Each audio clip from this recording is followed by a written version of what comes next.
Hey guys, मेरा नाम प्रतीक जगाती है एंड आज के इस वीडियो में हम डिस्कस करेंगे कंसोलिडेशन चैप्टर से इलस्ट्रेशन 33। हम कोशिश करेंगे इस वीडियो को अराउंड 15 टू 20 मिनट्स में एंटायरली क्वेश्चन सॉल्व हो जाए हमारा, ताकि एग्जाम में हमें ज़्यादा टाइम ना लगे इस क्वेश्चन को सॉल्व करने में। लेकिन फिर भी अगर आपको डिटेल लेक्चर चाहिए तो काइंडली आप मेरा वीडियो को रेफर कर सकते हो, जिसका मैंने लिंक डिस्क्रिप्शन में दे दी, आप उसे चेक कर सकते हो। तो चलिए हम स्टार्ट करते हैं, इस क्वेश्चन को फटाफट सॉल्व करने की कोशिश करते हैं। इलस्ट्रेशन 33 में आप देख सकते हो तीन एंटिटी का बैलेंस शीट दिया हुआ है, that is P limited, S limited and S S limited का बैलेंस शीट दिया हुआ है। हम क्या करेंगे, इसके अंदर इन्वेस्टमेंट का जो पार्ट है, जब हम बैलेंस शीट बनाएंगे हम इन्वेस्टमेंट के पार्ट को एक बार इग्नोर करेंगे और शेयर होल्डर फंड के अंदर जो सब्सिडियरी के share capital and other equity है उसे इग्नोर करके हम पहले बैलेंस शीट बना लेंगे। यानी आपको ये ध्यान में रखना है, share capital and other equity of subsidiary, इसे एक बार आप इग्नोर करोगे, साथ में इन्वेस्टमेंट इन सब्सिडियरी को इग्नोर करोगे एंड आप सॉल्व करोगे। उसके बाद हम इसका एडजस्टमेंट करेंगे। तो चलिए फटाफट से सॉल्व करते हैं। हम बैलेंस शीट बनाते, कॉन्सोलिडेटेड बैलेंस शीट स्पीड में करेंगे। ऊपर क्या होगा, एसेट्स होगा, नीचे हम क्या रखेंगे, इक्विटी एंड लायबिलिटी। चलिए फटाफट करते हैं। सबसे पहले आप देखो, हमें एसेट्स में क्या करना है, सारा एसेट्स ले लेंगे सिवाय इन्वेस्टमेंट को छोड़ के, एज इट इज छाप देंगे जो आपके बैलेंस शीट में दिया हुआ रहेगा। प्रॉपर्टी प्लांट एंड इक्विपमेंट कितना है देख लेते हैं, 320, 360, 300 सारा ले लिया हमने। तीनों कंपनी का प्रॉपर्टी प्लांट एंड इक्विपमेंट ले लिया हमने। कौन सा बना रहे हैं हम, इन्वेस्टमेंट को हम एक बार छोड़ देंगे। इन्वेंट्रीज 220, 70 और 50 है, सबका मिला के 70 एंड 50 इन्वेंट्री ले लिया हमने। फिर इसके बाद ट्रेड रिसीवेबल से बिल्स रिसीवेबल है, कैश एंड बैंक है। Trade receivables, bills receivables, cash and bank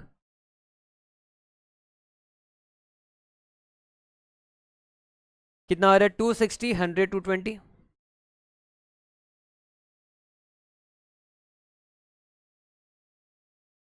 72, 30 plus 0 plus 30, फिर नेक्स्ट 228, 40 एंड 40।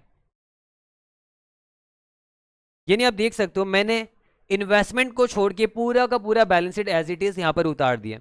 अब नेक्स्ट इक्विटी एंड लायबिलिटी में हम क्या करेंगे, हम सब्सिडरीज का share capital and other equity को छोड़ के, यानी आप देख सकते हो सब्सिडरी का शेयर कैपिटल है ये अदर इक्विटी हो गया, इन सब को छोड़ के बाकी पूरा बैलेंस शीट हम एज इट इज उतारेंगे। यानी पेरेंट का सब कुछ आने वाला, आपको ये ध्यान पे रखना है। तो शेयर कैपिटल जो पेरेंट का तो आएगा ही, कितना है, 600 है। अदर इक्विटी भी पेरेंट का आने वाला है। क्या क्या, reserve and surplus, reserves, retained earnings है ना।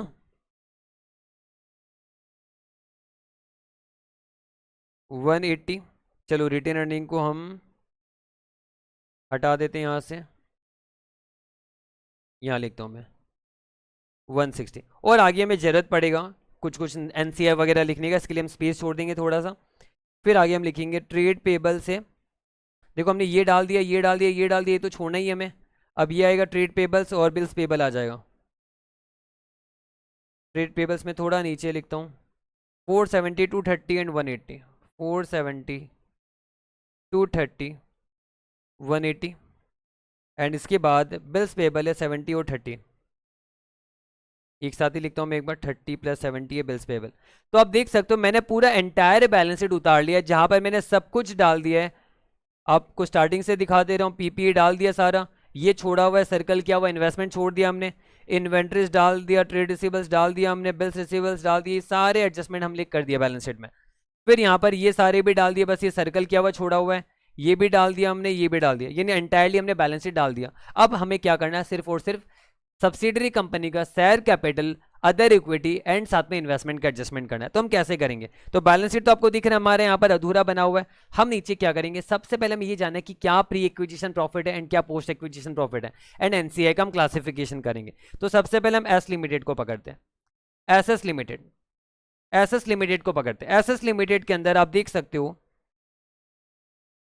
75% एस ने होल्ड किया है, यानी एसएस में 75% एस का स्टेक है एंड एस के अंदर पी लिमिटेड का 80% का स्टेक है। तो हम क्या कर सकते हैं, एसएस लिमिटेड पे अगर ये 100% है तो यहाँ पर हम कह सकते हैं कि 75% तो किसका है, एस का है, और 25% किसका है, एनसीआई का हो गया। अब ये एस का है अगर 75% है, जबकि एस के अंदर पी का स्टेक कितना है, 80% का स्टेक है ना, क्योंकि हम पी का कौन सा बना रहे हैं, तो पी का 80% अगर स्टेक है तो 80% ऑफ 75% हो जाएगा, एंड एनसीआई का कितना हो जाएगा, 20% ऑफ 75%, यानी ये आएगा कितना 60% एंड ये आएगा 15%। तो अब देख सकते हो पेरेंट का 60% स्टेक है इन एसएस, और ये 15% तो क्या हो गया, एनसीआई हो गया, एंड ये भी एनसीआई हो गया। यानी हम कह सकते हैं पेरेंट का हिस्सा है 60% और एनसीआई दोनों का मिला के हिस्सा है 40% का, है ना, एसएस लिमिटेड के केस में। नेक्स्ट हम क्या करेंगे, एस लिमिटेड का बात करेंगे। एस लिमिटेड के अंदर पेरेंट का स्टेक कितना है, 80% है, हमने देखा था पेरेंट का 80% स्टेक है ना, और एनसीआई का स्टेक कितना है, 20% का एनसीआई का स्टेक हो गया यहाँ पर। यानी अल्टीमेटली हमें पता चल गया कि एसएस में पेरेंट का और एनसीआई का क्या स्टेक है, और एस में भी पेरेंट का और एनसीआई का क्या स्टेक है, हमें ये पता चल चुका है। अब हम क्या करेंगे, एलोकेशन करेंगे। सबसे पहले हम उठाएंगे किसको, हम एसएस लिमिटेड का ये 3 आइटम हमने अभी तक छोड़ा हुआ है, इसे हम उठाएंगे। यानी आपको यहां पर क्या देखना है, आपको ये देखना है कि प्री एक्विजिशन प्रॉफिट कितना है एंड पोस्ट एक्विजिशन प्रॉफिट कितना है। तो आपको ये जानना है कि एक्विजिशन डेट क्या है। आप देख सकते हो एक्विजिशन डेट दिया हुआ है 30 सितंबर 2001, ये आपका एक्विजिशन डेट है ना। तो यहां पर हम क्या करेंगे, एसएस लिमिटेड का बात कर रहे हैं, ये 1/4/2001 हमने बनाया, चलो, और ये मान लो 31 मार्च 2002 है। आप देख सकते हो यहां पर एसएस लिमिटेड का 1 अप्रैल 2001 का बैलेंस दिया हुआ है, रिजर्व है 60 का एंड रिटेन अर्निंग है 30 का, यानी टोटल 90, में ग्रॉस कर दे रहा हूं, टोटल 90 का बैलेंस है 1 अप्रैल 2001 को। यानी 1 अप्रैल 2001 को अगर हम बात करें, यहां पर 90 का वैल्यू है ना यहां पर। और एक्विजिशन कहां हुआ, एक्विजिशन डेट क्या है, 30 सितंबर 2001, यहां पर एक्विजिशन आपका, यानी एक्विजिशन डेट से पहले का सारा क्या है, प्रॉफिट प्री, एंड उसके बाद का सारा क्या है, पोस्ट। तो हमें पता चला 1/4/2001 को 90 मिल गया हमें यहां पर, है ना। फिर बैलेंस शीट कब का, ये बैलेंस शीट है 31 मार्च 2002 का, एंड यहां पर आप देख सकते हो रिजर्व एंड रिटेन अर्निंग मिला के, रिजर्व एंड रिटेन अर्निंग मिला के कितना आ रहा है, 140 आ रहा है। यानी यहां पर हम कहेंगे कि ये 140 है। डेट मीन्स 1 अप्रैल 2001 को 90 है, 31 मार्च 2002 को 140 है। यानी ड्यूरिंग द एंटायर ईयर क्या कमाया गया, during the year 2001 to profit कितना हुआ, 50 कमाएगा। अगर हम बात करें इवनली कमाएगा, जैसे पॉइंट नंबर 2 में बताया है इन्होंने कि प्रॉफिट जो वो ये अज्यूम किया जा रहा है कि evenly through out the year कमाया गया, तो हम ये मान सकते हैं कि पूरा, अगर पूरे साल भर में 50 कमाया गया तो पहला 6 महीना 25, नेक्स्ट 6 महीना 25, यानी इस पीरियड में हम कह सकते हैं 25 कमाया गया, और इस पीरियड में 25 कमाया गया। अब जबकि ये एक्विजिशन डेट है, तो इससे पहले का पार्ट क्या हो गया, प्री, एंड इसके बाद का पार्ट क्या हो गया, पोस्ट।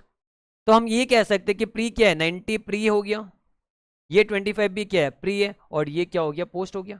यानी एक्विजिशन डेट से पहले इधर वाला, एक्विजिशन डेट से पहले कितना है, 115, 90 और 25, और एक्विजिशन डेट के बाद 25 है। यानी हमें पता चला प्री प्रॉफिट जो है वो है 90, पोस्ट प्रॉफिट जो है वो है कितना, 90 + 25 है, एंड इधर 25 है। 90 और 25 दोनों प्री हो गया, एंड उधर का 25 पोस्ट हो गया आपका। यानी आप कह सकते हो 115 इज प्री और 25 पोस्ट है आपका। अब आपको ये ध्यान में रखना है कि जो शेयर कैपिटल है ना, क्या शेयर कैपिटल को भी प्री पोस्ट में बंटवारा किया जाता है, मैं कहूंगा नहीं, क्योंकि शेयर कैपिटल तो ऑलरेडी पहले से इशूड रहता है, और हम हमेशा ऐसे भी एज्यूम करेंगे, डीम मानेंगे कि share capital will always be pre. तो यहां पर शेयर कैपिटल को हम क्या करेंगे, प्री में रख देंगे, तो 320 आ गया आपका।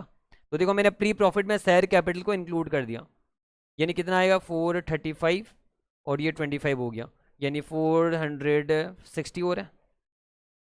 यानी टोटल हमें पता चला प्री प्रॉफिट कितना है, 435 है, पोस्ट प्रॉफिट है 25, और 460 आ रहा है। और आप देखोगे इन चारों का, तीनों का टोटल अगर आप करोगे 320 + 80 + 60, आपका आएगा कितना, 460 आएगा। यानी डेट मीन्स हमें पता चल चुका है कि टोटल 460 का अमाउंट है, जिसमें प्री क्या है, पोस्ट क्या हमें पता है। यानी हम कहेंगे कि प्री और पोस्ट, प्री आपका कितना है 435, पोस्ट है 25। अब प्री वाले को हम बंटवारा करेंगे और पोस्ट वाले को बंटवारा करेंगे between parent and NCI. Parent का 60% हक है ना एसएस में, और एनसीआई का 40% है। यहां पर भी 60% पेरेंट है और 40% कौन है, एनसीआई। तो यहां पर हम देखते हैं 435 का 60%, 261 आ रहा है, एंड इधर 435 का 40%, 174 आ रहा है, इधर तो 60% 15 आएगा, और ये आएगा 10। तो जबकि आप देखो प्री पोस्ट हमने क्यों किया, ताकि हम प्री वाले प्रॉफिट्स को हम एडजस्ट करेंगे विद गुडविल या गेन ऑन बार्गेन परचेस, क्योंकि एक्विजिशन डेट पे हमें ये मिला हुआ है जिसमें हमारा मेहनत नहीं है, हम इसको एडजस्ट करेंगे विद इन्वेस्टमेंट। इसलिए ये आपका एडजस्ट होने वाला है विद इन्वेस्टमेंट, इसको हम क्या कहेंगे, कैपिटल रिजर्व और गेन ऑन बार्गेन परचेस। और ये तो एनसीआई का, तो एनसीआई में तो हमें करने की जरूरत नहीं है, पर आप ये कह सकते हो ये प्री एनसीआई है, और आप ये कह सकते हो कि ये पोस्ट एनसीआई है, लेकिन हमें जरूरत नहीं, हम एनसीआई एक साथ ही दिखाते हैं। अब ये वाला भी क्या हो गया, ये वाला तो खून पसीना का कमाई है, पोस्ट प्रॉफिट है आपका, तो खून पसीना का जो कमाई है पोस्ट प्रॉफिट वो रिटेन अर्निंग्स पे जाता है, और ये आपका एनसीआई रहेगा। यानी डेट मीन्स हमने बंटवारा कर दिया है, कहाँ कहाँ कितना जाने वाला है, एसएस का हमने काम खत्म कर दिया। अब हम क्या करेंगे, एस को लेंगे, एस लिमिटेड का। एस लिमिटेड के केस में अगर आप देखोगे, एस लिमिटेड का टोटल प्रॉफिट 1 अप्रैल 2001 को कितना है, 100, 80 और 20 ग्रॉस मिला के, एंड इसका 31 मार्च 2002 को कितना है, मैं एक बार ये मिटा रहा हूं ताकि आपको क्लियरली समझ में आए, कितना है, ये प्रॉफिट से 100 और 50, ये रिटेन अर्निंग्स और रिजर्व है ना, कितने 150। यानी हम ये कह सकते हैं कि यहाँ पर ओपनिंग में 100 था 1 अप्रैल 2001 को, और वही 31 मार्च 2002 को कितना हो गया, 150। यानी ड्यूरिंग देयर कितना कमाएगा, 50, और मिड में ही तो एक्विजिशन डेट है 30 सितंबर 2001, ये एक्विजिशन डेट है आपका। यानी अब हम क्या कहेंगे कि 50 ड्यूरिंग देयर कमाएगा, क्योंकि 100 ओपनिंग था, क्लोजिंग 150 है, ड्यूरिंग देयर कितना कमाएगा, 50। यानी मिड में पहला 6 महीना, नेक्स्ट 6 महीना, यहाँ पर कमाएगा 25 और यहाँ पर कमाएगा 25। ये 100 तो प्री हो गई, क्योंकि एक्विजिशन डेट के पहले वाला प्री हो जाएगा, ये भी आपका क्या हो जाएगा, प्री हो जाएगा इधर वाला, है ना, एंड ये वाला क्या हो जाएगा, पोस्ट हो जाएगा। और हमें पता है शेयर कैपिटल तो हमेशा क्या रहेगा, प्री ही रहेगा। तो अब हम क्या कर सकते हैं, हम ये कहेंगे कि प्री में क्या क्या आएगा, 100 आएगा, 25 आएगा, और पोस्ट में क्या आएगा, 25। तो 150 तो हमने डाल ही दिया यहाँ पर, ये वाला दोनों डाल दिया, और ये 400 जो है ये प्री बन जाएगा पूरा का पूरा, यानी ये 400 पूरा का पूरा प्री में आ जाएगा। ये क्या है, शेयर कैपिटल है, और ये दोनों मिला के क्या हो गया, अदर इक्विटी, है ना, क्लियर है। तो अब हमें पता चल गया कि 525 हमारा जो है वो प्री है, और इधर 25 जो हमारा पोस्ट है। अब इसको भी हम क्या करेंगे, बांट देंगे पेरेंट पे और एनसीआई पे, और ये भी बढ़ जाएगा पेरेंट पे और एनसीआई पे। ध्यान रहे एस लिमिटेड में जो रेशियो है वो 80:20 का हमने बिगिनिंग में निकाला था हमने, तो 80% 525 का कितना होता है, 420, एंड 20% 525 का 105, एंड इधर तो 80% कितना आएगा, 20 आएगा, और ये 5 आएगा। तो आप देखो प्री वाला पैसा कहाँ एडजस्ट होगा, इन्वेस्टमेंट के साथ, डेट इज हम इसे गेन ऑन बार्गेन परचेस या सीआर बोलेंगे। ये आपका प्री एनसीआई है, ये तो आपका एनसीआई ही रहेगा। ये आपका कहाँ जाएगा, रिटेन अर्निंग में जाएगा, क्योंकि खून पसीना का पैसा PL date is retained earning में जाता है, और ये एनसीआई में जाएगा आपका। यानी डेट मीन्स हमने निकाल लिया कि कौन सा फिगर कहाँ जाने वाला है। अब आप देख सकते हो मैंने क्या किया, मैंने ये अमाउंट और ये अमाउंट इन दोनों का बंटवारा कर दिया। यानी इधर 460 का भी हमारे पास बंटवारा है, और इधर 550 का भी हमारे पास बंटवारा है। और जो बंटवारा हमने क्या किया, between CR NC and retained earning किया, तो हम एक साथ इकट्ठा कर लेते हैं। अभी हम क्या लिखेंगे यहाँ पर, CR NCI and retained earning, तीन अलग अलग लिखेंगे और इसमें डाल देंगे। तो पहला वाला जो हाईलाइट किया है ना, सीआर में 261, एनसीआई में 174 हमने लिखा, एंड इसके बाद रिटेन अर्निंग 15 और 10, 15 है, एनसीआई में 10 है। तो जहां जाकर जो पोस्टिंग किया वो हम डाल दे रहे हैं। यहाँ पर देखो 420 सीआर पे हमने यहाँ डाल दिया, एनसीआई 105 है हमने यहाँ डाल दिया, और रिटेन अर्निंग 20 है हम यहाँ डाल देंगे, और एनसीआई फिर से 5 है हम यहाँ डाल देंगे, ये हमने डाल दिया। अब आप देख सकते हो ये जो टोटल फिगर है ये दोनों का मिला के यहाँ पर आप 550 होता है, एंड यहाँ पर होता है 460। 550 460 कितना होता है, 960 1010 होता है। आप इन सबको टोटल करोगे तो 1010 ही आने वाला है। आप चाहो तो पॉज करके टोटल कर सकते हो। यानी ये जो है ये reserve share capital reserve and surplus that is other equity दोनों का टोटल है, दोनों सब्सिडरीज का, ये हमने डाल दिया यहाँ पर। अब बचा क्या, जैसे हमने बैलेंस शीट बनाया था तो ये नहीं डाला था जिसका हमारे पास कैलकुलेशन है। साथ में ये जो इन्वेस्टमेंट है 340 एंड 280 का, अब इसे भी हमें एडजस्ट करना पड़ेगा। आप देखो जो आपको प्री एक्विजिशन शेयर मिला उसके बदले में आपने पैसा भी तो दिया है, तो पी ने कितना पैसा दिया, 340 किसने दिया, पी ने दिया ना पूरा, तो पी का पूरा पॉकेट से लगा है 340, तो यहां पर पी का पैसा लगा 340 कितना लगा, जिसके बदले में उसको ये शेयर मिला है, हक है ना, 340 माइनस कर दिया हमने। फिर साथ में 280 किसका लगा है, एस का लगा है। अब मेरा बात ध्यान से सुनो, अगर एस का 280 लगता है, ठीक है, तो एस में तो पी का भी हिस्सा है 80% और एनसीआई का कितना है 20%।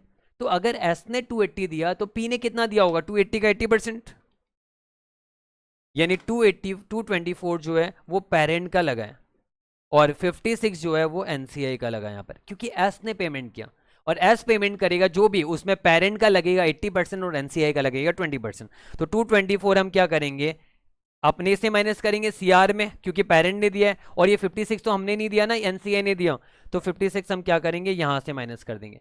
ये हमने माइनस कर दिया, बस बात खत्म। अब ये माइनस करने पर डेट मीन्स हमने क्या किया, इन्वेस्टमेंट का भी सारा फिगर डाल दिया। यानी अभी आप कह सकते हो कि ये एंटायर वाले में आपने जो जो छोड़ा था ना बैलेंस शीट बनाते समय, इन्वेस्टमेंट छोड़ा था आपने एंड ये शेयर कैपिटल वगैरह छोड़ा था आपने, वो डाल दिया यहाँ पर, बात खत्म। अब ये क्या करेंगे हम, इसको हम टोटल कर लेंगे कि क्या क्या वैल्यू आ रहा है आपका। 261 प्लस 420 माइनस 340 माइनस 224। मैं फटाफट करा रहा हूँ क्योंकि मैंने ऑलरेडी पिछले वीडियो में डिटेल में बात कर लिया है। आपको थोड़ा भी डाउट हो तो वो देखना, अगर डाउट नहीं हो तो इसी को कंटिन्यू करते रहो। 238 एंड इधर आ जाएगा 35 एंड इसका टोटल भी हम कर लेते हैं। 238 प्लस 35 प्लस 117 390 हो रहा है आपका, है ना। और अगर हम चेक करेंगे 550 460, 550 प्लस 460 करेंगे, माइनस जो इन्वेस्टमेंट का एडजस्ट किया ना हमने, माइनस 340 माइनस 280 अगर हम करेंगे तो 390 आ रहा आपका। डेट मीन्स आपका मैच कर रहा है, यानी ये तीनों फिगर अगर हम बैलेंस शीट में डाल देंगे तो हमारा बैलेंस शीट पक्का पक्का पक्का से मैच हो गई 100%, क्योंकि बैलेंस शीट तो पहले कॉपी पेस्ट किया था, सारा चीज सारा आइटम ही तो हमने कॉपी पेस्ट किया था, सिवाय शेयर कैपिटल सब्सिडरीज का अदर इक्विटी और इन्वेस्टमेंट को छोड़ के। तो वो इन्वेस्टमेंट का हिसाब तो यहाँ पर है ही, तो हम क्या करेंगे, इसको डाल देंगे। सीआर कितना डालेंगे, 117 का सीआर डाल देते हैं यहाँ पर।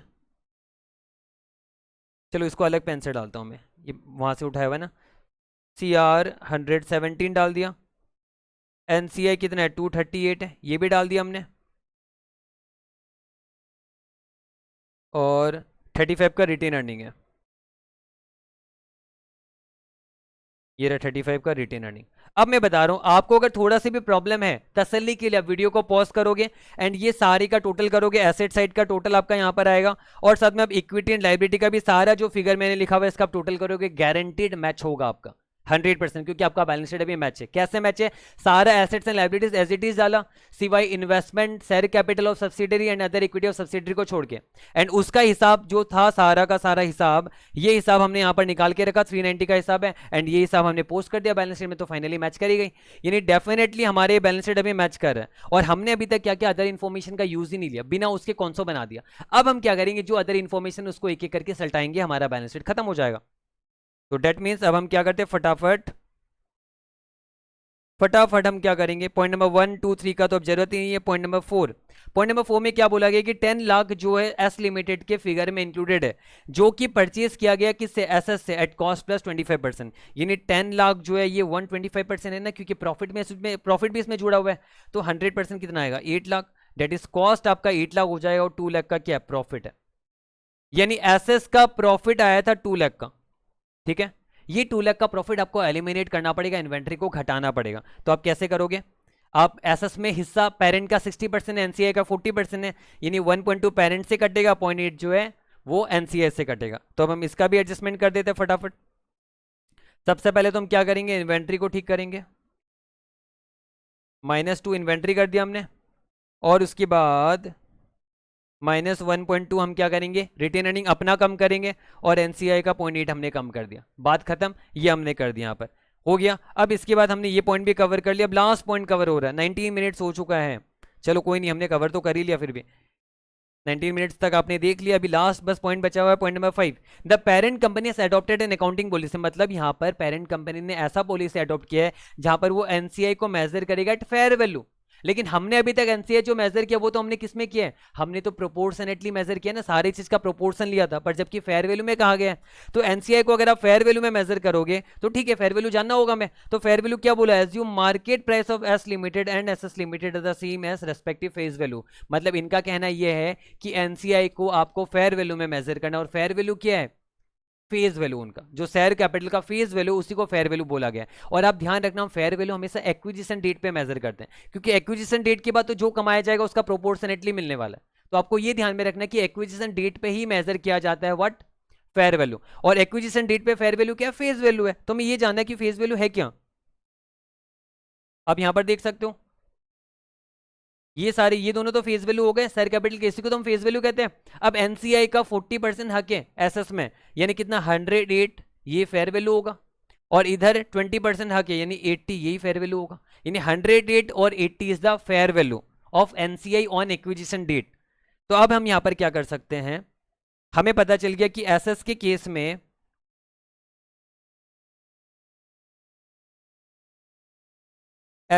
में आप देख सकते हो यहां पर हमने लिया 174, नहीं ये नहीं था, हाँ हमने क्या लिया 174 लिया ना यहाँ पर, एनसीआई का ये तो लिया था, एसएस का ये ना 108 नहीं था, सॉरी गलती कर दिया हमने।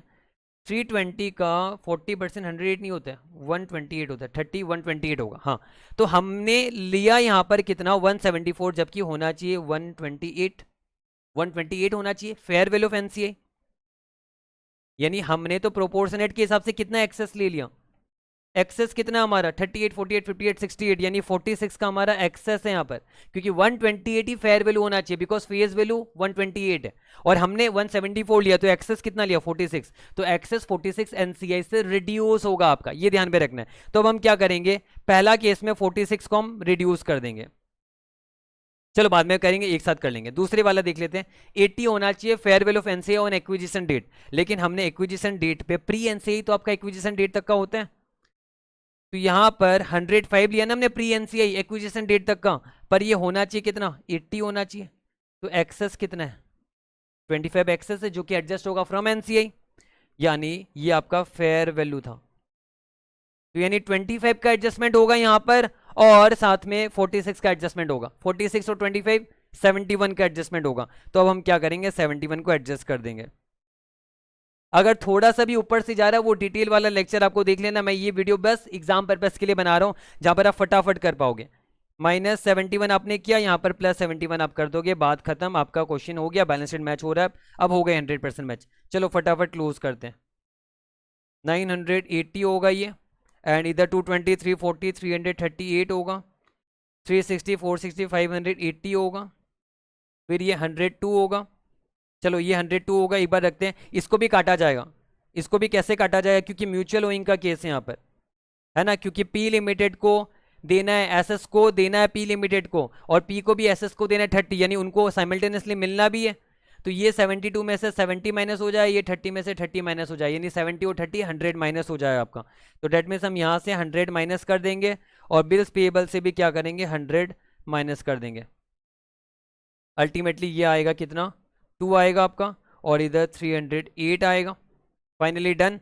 और इधर भी अगर हम बात करें तो ये क्लोज 600 आएगा आपका, ये क्लोज 180, एंड इधर 195 तो 193.8 आएगा आपका, ये आएगा 188, हाँ 188 आएगा, एंड 238 में से 71 माइनस करेंगे,